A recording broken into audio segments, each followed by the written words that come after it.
ભારે વરસાદ બાદ તંત્રની બેદરકારીના આક્ષેપ વચ્ચે ભાભર તાલુકાના સિસોદરા ગામમાં અંદાજે 400 હેક્ટર ખેતીની જમીન પાણીમાં ગરકાવ થઈ છે. પાણી ભરાવાથી અંદાજે 4000 કટ્ટા મગફળીનો ઊભો પાક બરબાદ થતાં ખેડૂતોને ભારે આર્થિક નુકસાન થયું છે. ખેડૂતોના જણાવ્યા મુજબ રાધનપુર ભાભર નેશનલ હાઇવે પર કુદરતી પાણીના વહેણ માટે પૂરતી ક્ષમતાનો નાળો ન હોવાથી વરસાદી પાણી ખેતરોમાં ફરી વળે છે.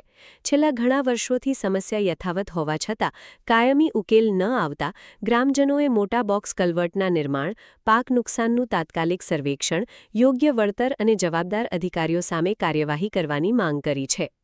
પાણી જે આજે કન્નાળાનો પ્રોબ્લેમ છે મોટો મેઇન, બરાબર. આજે પાણી અત્યારે ચાલુ છે. આ વર્ષો વર્ષ આ નવાઈનું આ એક નથી, વર્ષો વર્ષથી આ પીડા છે અમારી બધાની. સિસોદરા ગામવાસીઓ અને સરપંચ શ્રી ઘણી અરજીઓ કરી છે પણ કોઈ સાંભળતું નથી. અને આ રહ્યો 7-8 કિલોમીટરના ઘેરાવામાં પાણી છે અને 4000 ઉપર મગફળીના કટ્ટા ફેલ ગયા છે. અને જુવાર અને પશુપાલકો છે અત્યારે લગભગ 20-25 ભેંસો લઈને અંદર છે, 50 ઘર છે, એમનું જે ઘાસ બળી ગયું અને પૂળા જે થોડા હોય એ પણ પલળી ગયા. અને અત્યારે પરિસ્થિતિ વીક છે અંદર. અને આ 10 થી 15 દાડા પાણી ધીમે ધીમે નીકળશે અને જો આ મોટો નાળો બની જાય તો પ્રશ્ન સોલ્વ થઈ જાય. ફળી બળી જાય છે અને સરકાર કને માગણી છે અમને આ વળતર હાલે એટલી અમારી વિનંતી છે.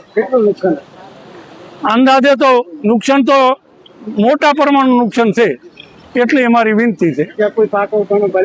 બીજા જુઓ મગફળી છે, ગવાર છે, અડદ છે, જાહેર છે, પશુપાલકોનો ઘાસ ટોટલ પૂરું. આ ગણો ને આ નજીકના તો અમે ગોસણ, રોયટા અને સિસોદરા અને વરહડા આ 4-5 ગામોને મોટા પ્રમાણનું નુકસાન